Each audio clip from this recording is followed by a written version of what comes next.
बरेच वेळ आहे असं बघायला गेलं तर. कारण मागचे जे मेसेज होते तेव्हा काही जुनी मेसेज होते माझे, ते मला सर्व ठाऊक होते. पण आजचा जे मेसेज आहे ते अचानकपणे बाळासाहेबांनी म्हटलं. ॲक्च्युली माझा मेसेज नव्हता तो, सुधीर बदलचा मेसेज होता, पण त्याच्या ड्युटीमुळे त्यांना काही समजा नाही. आणि एक दिवस नाईट करून मी असंच आलो, काय मेसेज द्यायचा म्हटलं. दुसरा एक मेसेज होता, तसं मराठी ट्रान्सलेशन काय जमत नव्हतं मला. बाळासाहेबांना विचारलं काय करायचं, जमल तसं कर म्हणजे काय प्रॉब्लेम नाही, मी स्टँड बाय राहतो. स्टँड बाय राहतो म्हटल्यावर जरा जीव आला मला, बाळासाहेब स्टँड बाय आहे. आणि नाईट करून असं आलो होतो आणि माझं एक पुस्तक आहे त्याच्यामध्ये मेसेजेस लिहिलेले होते. असं ओपन केलं आणि एक मेसेज मला सापडला, जो चार्ल्स स्टॅनली यांचा मेसेज असतो. काय मी बघत असतो तो मेसेज, त्यांचा एक मेसेज मला सापडला आणि तो ट्रान्सलेट करायला मला सोपा गेला. देवाची इच्छा होती की हा मेसेज आपण सर्वांना समजावा. आणि ही वचने आजच्या मनासाठी घेतली होती. ती वचन कळशिकास पत्र याचा पहिला अध्याय 12, 13 आणि 14 अशी वचनं होती. पण या 3 वचनावर बोलण्याचा मी काय मोठा नाही किंवा इतका ज्ञानी नाही आहे. तर त्यातली 13वं वचन जास्त करून आजच्या मनास त्यातून बघूया. आणि त्या 13व्या वचनामध्ये 2 शब्द जे असे आहेत की आजचा मेसेज मी जास्त करून तयार केलेला आहे. 13वं वचन पहिलं पाहूया. त्याने आपल्याला अंधाराच्या सत्तेतून काढून त्याच्या प्रिय पुत्राच्या राज्यात आणून ठेवले आहे. या वचनामध्ये 2 असे शब्द मला सापडले, त्याच्यातून मी माझा आजचा संदेश करण्याचा प्रयत्न केलेला आहे. कुणाला किती समजेल मला माहीत नाही, कारण मला सांगता येईल का नाही ते पण मला माहीत नाही. देवा साहेब करू मला. वचनामध्ये जाण्याच्या आधी आपण एक छोटीशी प्रार्थना करूया. ते आमच्या परमाने मायाचा परमेश्वरा, आजचा दिवस देवपा तू आमच्यासाठी राखून ठेवलास, त्याबद्दल उपवास तुझ्या देवपा तुझ्या पवित्र मंदिरामध्ये घेऊन आलास. आणि विशेष म्हणजे देवपा तुझ्या वचनावर बोलण्यास मला साहित्य शक्ती मदत करत आहेस, त्याबद्दल उपवास तुझ्या देवपा. माझ्या जीवेला ताबा तू घे, माझ्या बुद्धीचा ताबा तू घे देवपा. कुठलीही वाईट गोष्ट माझ्या मुखातून निघून आहेस तू तर देवपा. आणि देवपा पवित्र आत्मा देवपा मला सहाय्य करू दे. आणि जे माझ्या मुखातून वचन निघेल लोक ते सर्व देतो तुझ्या उपकार स्तुतीसाठी असू दे. तुमची वेळ तुझ्या सोबत आहे देवपा, तुझ्या काही करू नये मग. जी वचन आपण 13वं बघितलं त्याच्यामध्ये 2 शब्द जसं मी सांगितलं. ते पहिला शब्द जो होता ऍक्च्युली इंग्लिशमध्ये बघितला तो डिलिव्हर्ड आहे. मराठी ट्रान्सलेशनमध्ये आहे तो काढून असा शब्द आहे. त्याचा समानार्थी शब्द सुद्धा काही ट्रान्सलेशनमध्ये तुम्ही सोडवून असा दिलेला आहे. आणि दुसरा जो शब्द आहे तो आणून ठेवले, म्हणजे इंग्लिशमध्ये त्यांचं ट्रान्सलेट केलं तर ट्रान्सफर्ड असं होते. आणि काही भाषांतरामध्ये मराठी ट्रान्सलेशनमध्ये त्यांनी हस्तांतरित असं केलेलं आहे. जर आपण ती वचन पुन्हा बघितलं तर आपल्याला अंधाराच्या सत्तेतून काढून आपल्या प्रिय पुत्राच्या राज्यात आणून ठेवले असे म्हटले आहे. म्हणजे आपले हस्तांतर एका राज्यातून दुसऱ्या राज्यात केले आहे. म्हणजे अंधाराच्या राज्यातून काढून आपल्याला प्रकाशाच्या राज्यामध्ये आपलं हस्तांतर केलं आहे असं होतं. ती जी वचन आहे ती आपल्या मानवी जीवनाच्या कुठल्या तरी एका पैलूकडे बघते. आणि ती वचन जर समजून घ्यायचं असेल तर आपल्याला येशू ख्रिस्ताचा एक दृष्टांत आहे किंवा त्यांनी केलेला एक चमत्कार आहे जो योहानाच्या 9व्या अध्यायामध्ये आपण आता बघितलेला आहे. ॲक्च्युली योहानाचं 9वा अध्याय पूर्ण आज आपण बघणार आहे की वाचायला मोठा होता म्हणून एक ते 13 किंवा फक्त घेतली होती.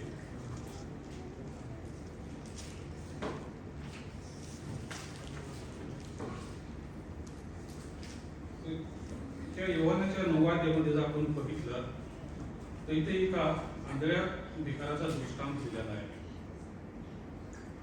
या आंधळ्या भिकाराला ज्याला एक दृष्टी मिळाली होती त्याबद्दल आपण इथं अभ्यास करणार आहे. आणि ह्या आंधळ्या भिकाराच्या दृष्टांतावरून आपण जी कलसीकराचा पत्र आहे त्याचा पहिला ते 13वं वचन जे आहे त्याचा आपण समजून घेण्याचा प्रयत्न करूया. हा आंधळ्या भिकाराचा जो दृष्टांत आहे याच्यामधून आपण एक 7 मुद्द्यांवर असा मेसेज तयार केलेला आहे. इथे आपण पाहतो की 9व्या अध्यायामध्ये आपण जो बघितलं तर पाहतो की येशू आणि त्याचे शिष्य हे चालत जात असताना त्यांना एक जन्मजात आंधळा भिकारी मिळालेला दिसतो. आणि येशूच्या शिष्यांना त्या आंधळ्याविषयी जाणून घ्यायची उत्सुकता लागते. आणि ते त्या उत्सुकतेपोटी येशूला विचारतात की गुरुजी, कोणाच्या पापामुळे हा असा आंधळा जन्मास आला आहे?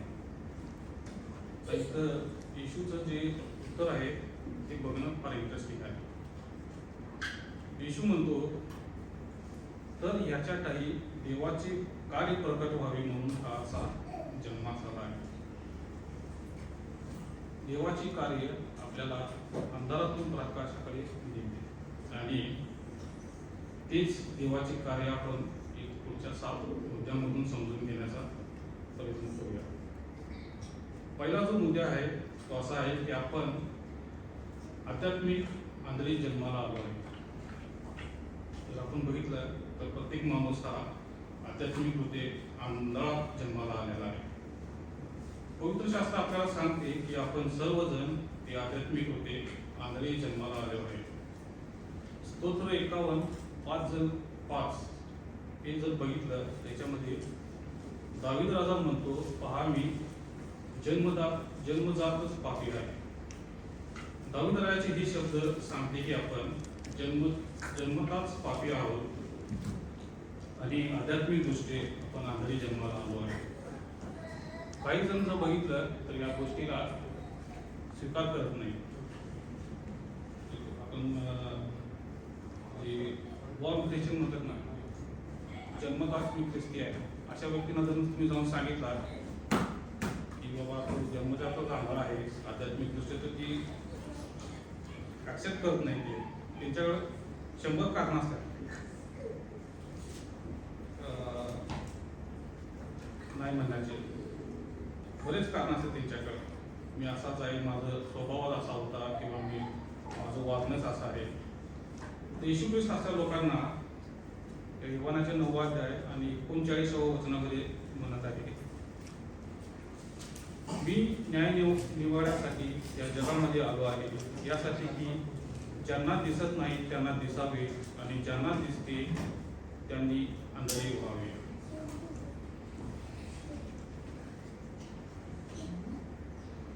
येशू ख्रिस्त इथं बघितलं तर तो सत्यच बोलत आहे. आणि सत्य हे आहे की आपण सर्वजणच हे आंधळी जन्माला आलेलो आहे. आपल्याला हितकारणे असलेले आहे, त्यातून आपण स्वतः बाहेर पडू शकत नाही. आपले डोळे जन्मजात बंद आहे आणि आपले डोळे बंद असल्या कारणानं आपले हृदय सुद्धा अंधारामध्ये ग्रासलेले आहे. माणसाची ही अवस्था येशू ख्रिस्त मत्ती याचा 6वा अध्याय आणि 23व्या वचनामध्ये आपल्याला सांगत आहे की यास्तव तुझातील प्रकाश जर अंधार असला तर तो अंधार केवढा.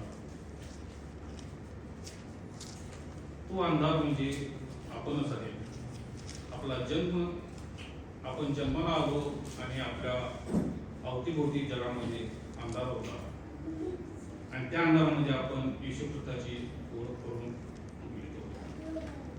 पाऊल इफिस्कराच्या पत्रात 6वा अध्याय आणि 12व्या वचनामध्ये म्हणतो,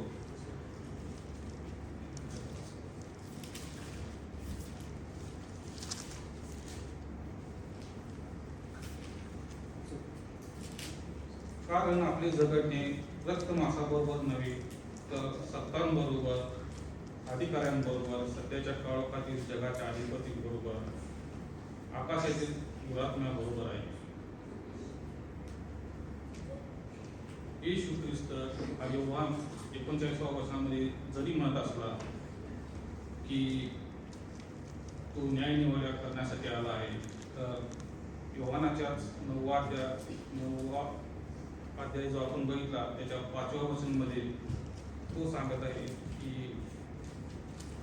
मी जगात आहे तोपर्यंत मी जगाचा प्रकाश आहे.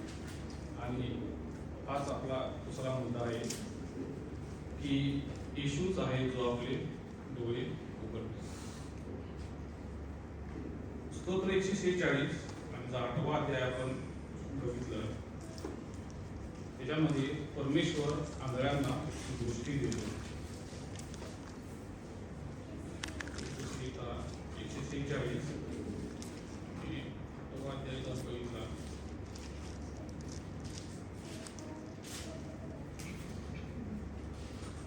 इथं म्हटलेलं आहे, परमेश्वर आंधळ्यांना दृष्टी देतो, परमेश्वर वाकलेल्यांना उभे करतो, परमेश्वर बुद्धिमानांवर करतो. परमेश्वर दृष्टी देतो हे सत्य आहे. आणि जर आपल्याला कोण विचारलं की परमेश्वर कशी दृष्टी देतो, तर आताच आपण जे 9वा अध्याय बघितला त्याच्यामध्ये कोणी म्हणू शकतो की होय बाबा, आम्हाला माहीत आहे, आताच वाचलो आम्ही की परमेश्वर आम्हाला दृष्टी देतो. आणि वाचल्याप्रमाणे आम्हाला माहीत आहे की परमेश्वर जमिनीवर थांबतो, त्याची माती करतो, डोळ्याला लावतो आणि त्याच्यामुळे आम्हाला दृष्टी प्राप्त होते. पण ही दृष्टी फिजिकल दृष्टी झाली. परमेश्वर आध्यात्मिक आंधळेपणा सुद्धा दूर करत असतो. वचन 5 म्हणतं की मी जगाचा प्रकाश आहे. आणि येशू ख्रिस्त हा एकच आहे जो आपला अंधकारमय जीवनातून प्रकाश देऊ शकतो. 6व्या वचनापासून आपण जर बघितलं योहानाच्या 9व्या अध्यायामध्ये, तर येशू ख्रिस्ताने एक कृती केलेली आहे. त्यानं स्वतः ते येऊन चमत्कार केलेला आहे त्या आंधळ्या व्यक्तीच्या जीवनामध्ये. त्यानं असं म्हटलं नाही की बाबा तो आंधळा आहे, जा बाबा डॉक्टर बसायचं समोर, डॉक्टरकडे जाऊन दाखवतो तुझी डोळे बरी होती, किंवा कुठल्या मानसिक तांत्रिकाकडे पाठवलं नाही. का तिथं पुरुषी भरपूर होते त्यावेळेस त्या काळात, आणि येशू ख्रिस्ताच्या अवतीभोवतीच असायचे ते पुरुषी. त्या पुरुषांकडे त्यांनी पाठवलं नाही की बाबा की तुझ्याकडून प्रार्थना करतील आणि त्यामुळे तुला डोळे बरे होतील. तर येशू ख्रिस्त हा स्वतः तिथं येऊन चमत्कार केलेला आहे आणि त्या चमत्काराद्वारे त्याने आपलं प्रभुत्व सिद्ध केलेलं आहे. तिसरा मुद्दा जर आपण इथं बघितलं तर विश्वासामध्ये आपली कृती, विश्वासामध्ये आपली कृती असते. जर आपण बघितलं तर आपल्याला जे तारण मिळालेलं आहे ते तारण फुकट मिळालेलं नाहीये. म्हणजे इट इज नॉट फुकट मिळालेलं आहे, sorry, it is a free gift. आणि त्याबरोबर मिळालेली दृष्टी ही सुद्धा एक फ्री गिफ्ट आहे. आणि विशेष म्हणजे आपण त्या फ्री गिफ्ट किंवा जे तारण मिळालं आहे त्याला प्रतिसाद कसा देतो हे महत्वाचे आहे. आता या आंधळ्या भिकाराच्या याच्यावरून आपण जर बघितलं तर येशू ख्रिस्ताने त्याची त्या डोळ्याला चिखल लावला आणि त्याला म्हटलं की जा बाबा शिलोह नावाच्या तळ्यामध्ये जा आणि तिथंच फक्त डोळे धुवून केला. आणि त्या आंधळ्या व्यक्तीच्या येशू ख्रिस्ताच्या विश्वासाने त्याने त्या शिलोह नावाच्या तळे होते त्या तळ्यामध्ये गेलेला. जर त्याचा विश्वास नसता तर तो तिथं कोणतं पाणी घेऊन चालला असेल त्याच्यामध्ये त्यांनी झोपला असता, किंवा दुसऱ्या कुठल्या तळ्यामध्ये त्यांनी जाऊन झोपला असता, नळ्यामध्ये जाऊन झोपला असता, किंवा त्याचं कपडे आहेत कापडाने त्यानं तोंड पुसला असता. पण त्याचा देवावर विश्वास होता म्हणून त्यांनी शिलो नावाच्या त्या तळ्यामध्ये गेलेला आहे आणि तिथं जाऊन त्यांनी आपले डोळे धुतले आणि त्याला तारण प्राप्त झालेलं आहे. तारण मिळणे हे एका ख्रिस्ती व्यक्तीचा फार चांगली गोष्ट आहे, पण त्याबरोबर आपण त्याला कसा प्रतिसाद देतो हे सुद्धा फार महत्वाचे आहे. एफिसकास पत्र याचा 2रा अध्याय आणि 8व्या वचनामध्ये पॉल आपल्याला म्हणतो, कारण कृपेनेच विश्वासाच्या द्वारे तुमचे तारण झालेले आहे आणि हे तुमच्या हातून झाले असे नाही, तर हे देवाचे दान आहे. आणि पुढचा 4था जो मुद्दा आहे तो हाच आहे की आपण देवामध्ये नवीन निर्मिती आहे. त्यासाठी 2 कोरिंथीकरास पत्र त्याचा 5वा अध्याय 7वा वचन बघितलं आहे. तर या वचनामध्ये आपल्याला भरपूर मेसेजेस मिळालेले आहेत. पॉल साहेब, प्रवीण बदर किंवा गणेश बदर यांनी आपल्याला भरपूर असं मेसेजेस दिलेले आहेत या वचनामध्ये. आणि मला आता नवीन काय सांगायचं जास्त हे नाही, पण तरी या वचनामधून थोडं मनन करण्याचा प्रयत्न करू.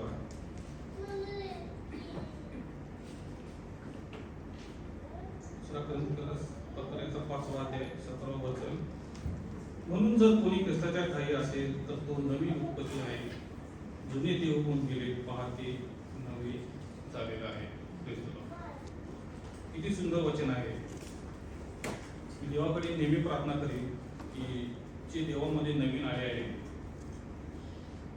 किंवा ज्यांचा देवामध्ये नवीन जन्म झालेला आहे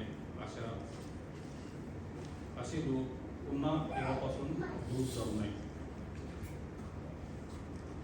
पण रियालिटी जर बघितलं की जी देवामध्ये नवीन आलेला असतात त्यांच्या मनात जो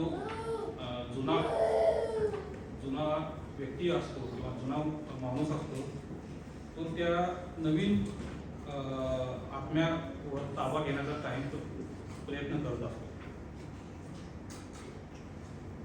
तो त्या जुन्या व्यक्तीच्या स्वभावामध्ये बदल करण्याचा कायम मागे लागलेला असतो. म्हणजे जर कोण बायबल वाचत असेल, नवीन झालेला असते ते बायबल, तर सैतान तिथे येऊन कार्य करतात नेहमी. किंवा नवीन ख्रिस्तामध्ये आलेला व्यक्ती की पिक्चरच्या गाण्यापासून किंवा मूवीजपासून हे दूर गेला असतो, देवामध्ये आला असतो. पण सैतान तिथं कार्य करून त्याला पुन्हा त्या गोष्टीमध्ये घेऊन जाण्याचा प्रयत्न करत असतो. आणि त्यामुळे काय होत असतं की तो जो माणूस आहे, जो नवीन ख्रिस्तामध्ये आलेला असतो, तो डिप्रेशनमध्ये कधी जाण्याचा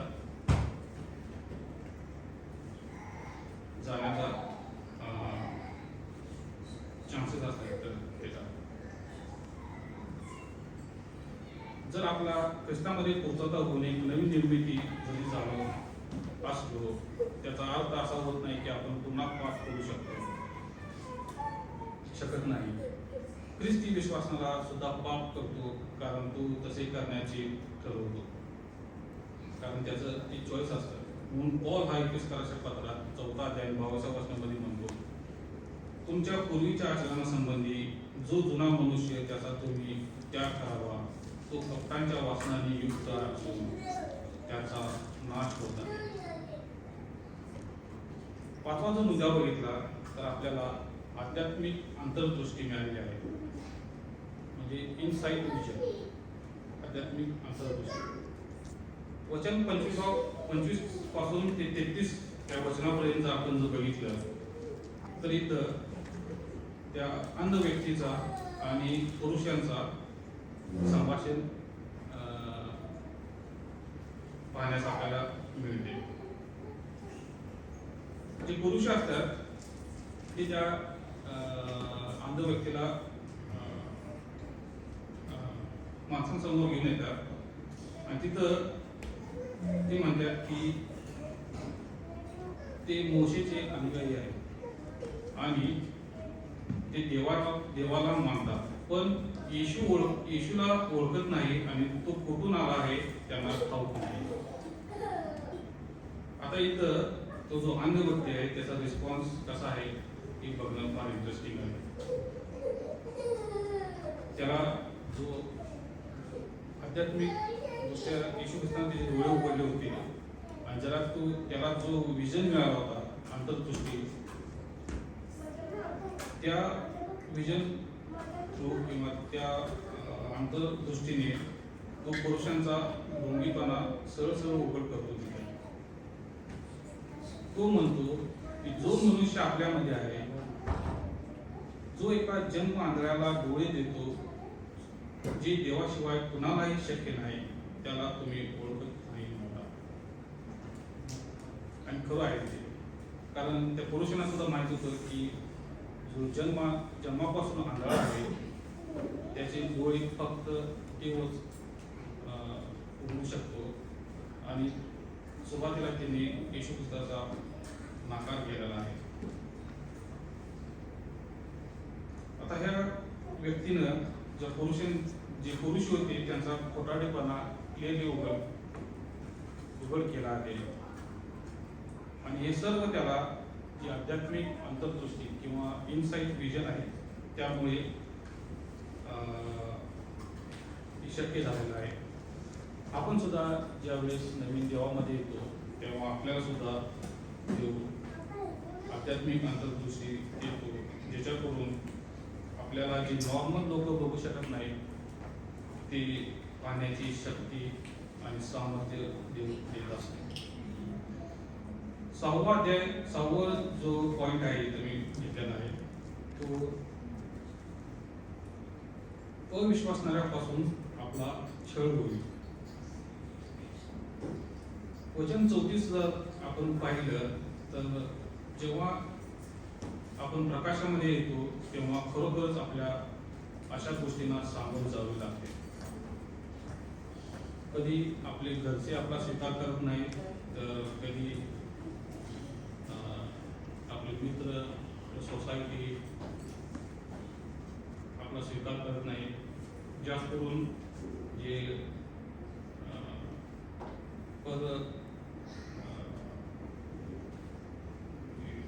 बाहेरच्या रिलिजनमधून कशी झालेल्या असतात त्यांना घरचा फार होत असतो. पण अशा लोकांसाठी आपण जर योहान याचा 15वा अध्याय 18 आणि 19 ही 2 वचनं बघितली तर येशू ख्रिस्त सांगत आहे,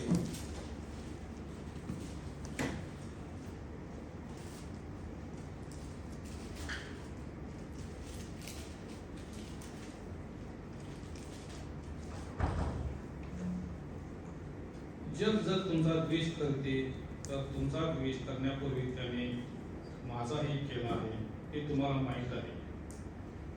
तुम्ही जगाचे असता तर जगाने स्वकीयांवर प्रेम केले असते, परंतु तुम्ही जगाचे नाही, मी तुम्हाला जगातून निवडले आहे, म्हणून जग तुमचा द्वेष करते.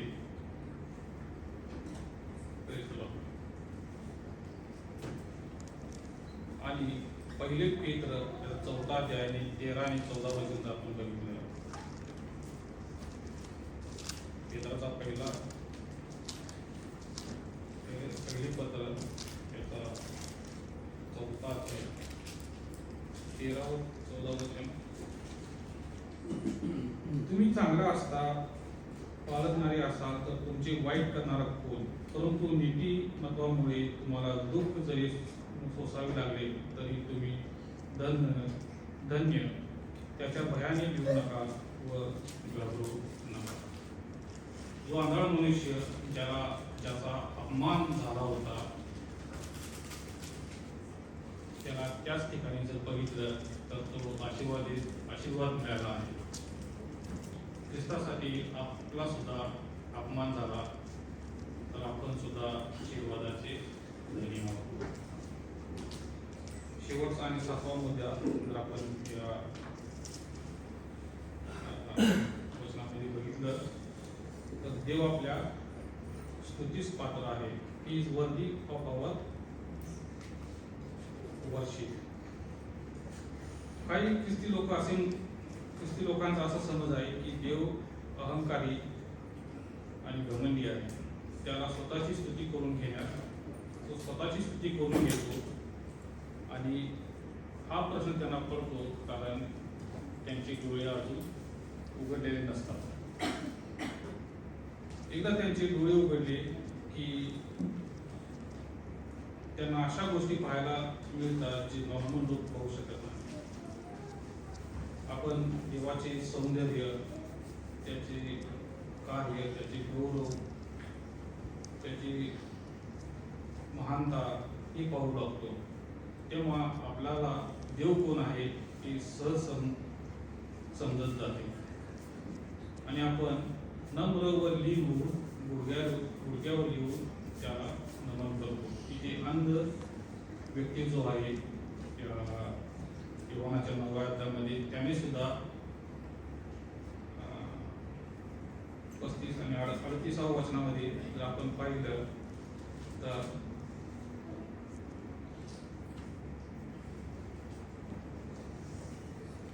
प्रभूजी मी विश्वास ठेवतो आणि त्याने त्याला नमन केले आहे. त्यांनी सुद्धा ज्यावेळेस त्याला येशू ख्रिस्त कोण आहे हे समजलं त्यावेळेस तो लीन झालेला आहे आणि त्याने येशू ख्रिस्ताला नमन केलेलं आहे. पुन्हा कच्चिकरास पत्र्याचा 1 अध्याय 13व्या वचनामध्ये आपण जर आलो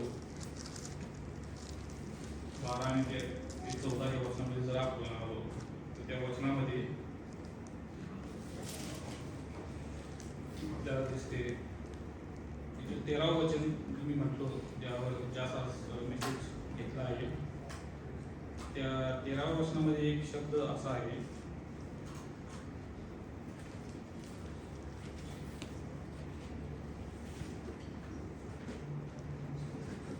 त्याने आपल्याला अंधाराच्या सत्तेतून काढून आपल्या प्रिय पुत्राच्या राज्यात आणून ठेवले आहे. जो अंधाराच्या सत्तेतून हा जर ओरिजिनल ग्रीक शब्द जर आपण पाहिला त्याचा अर्थ असा होतो की डोमेन ऑफ डार्कनेस.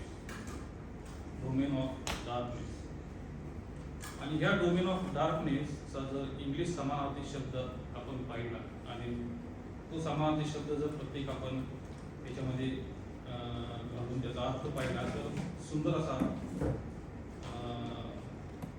आपल्या वचनाचा वचन समजण्यास सहाय्य होते. त्याचे 6 अर्थ आहेत डोमेन ऑफ डार्कनेस याचे. पहिला अर्थ असा होतो डोमेन ऑफ डार्कनेसचा की अथॉरिटी ऑफ डार्कनेस. जर ही अथॉरिटी ऑफ डार्कनेस बघितलं तर जर अथॉरिटी ऑफ डार्कनेस हे शब्द जर काढून बघितलं तर त्याने आपल्याला अथॉरिटी ऑफ डार्कनेस मधून काढून आपल्या प्रिय पुत्राच्या राज्यात आणून ठेवले आहे. दुसरा जो त्याचा अर्थ बघितला समानार्थी शब्द डोमेन ऑफ डार्कनेसचा तर कंट्रोल ऑफ डार्कनेस सांगितलं. त्याने आपल्याला डार्कनेसचा कंट्रोल आहे त्या कंट्रोलमधनं काढून आपल्या प्रिय पुत्राच्या राज्यामध्ये आणून ठेवले आहे. तिसरा जर त्याचा अर्थ बघितला तर ज्युरिडिक्शन किंवा न्यायत्व असा होतो. म्हणजे त्याने आपल्या अंधाराच्या न्यायत्वापासून काढून आपल्या प्रिय पुत्राच्या राज्यामध्ये आणून ठेवले आहे. चौथा अर्थ जर बघितला तर फ्रीडम ऑफ डार्कनेस असेल. 5वा जर अर्थ बघितला तर पॉवर ऑफ डार्कनेस येते आणि 6वा अर्थ बघितला तर रायचेस ऑफ डार्कनेस येते. बरेच ट्रान्सलेटर पॉवर ऑफ डार्कनेस हेच वापरतात. यामुळे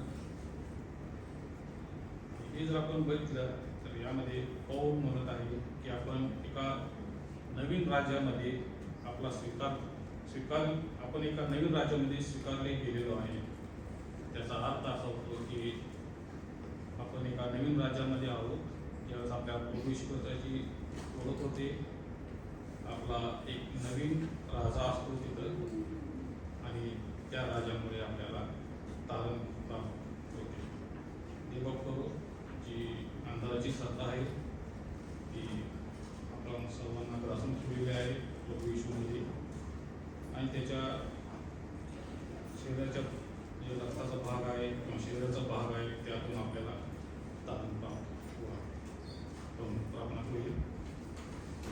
विचार करून म्हणजे माझ्या सांगितले परमेश्वरा तुझी उपासुद्धी करता येते बाप्पा, वर माझ्या सांगतील राहिलास, माझ्या ओठांचा ताबा घेतलास ते बाप्पा, ठाव पाहिजे बाप्पा, माझी परिस्थिती दे बाप्पा.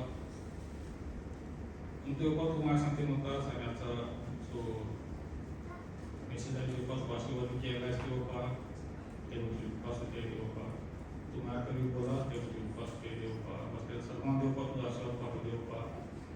माझा विश्वास आहे देवपा त्यांना काही ना काही आज तू तुझ्या वचनामधून त्यांना समजलं असणार देवपा. जर समजलं नाही देवपा तर तू त्यांच्या जीवनामध्ये कार्य करणार आहे, त्यांना देवपा तुझ्या वचनाचं समज देणार याच्या मला पूर्ण खात्रीने करणार आहे.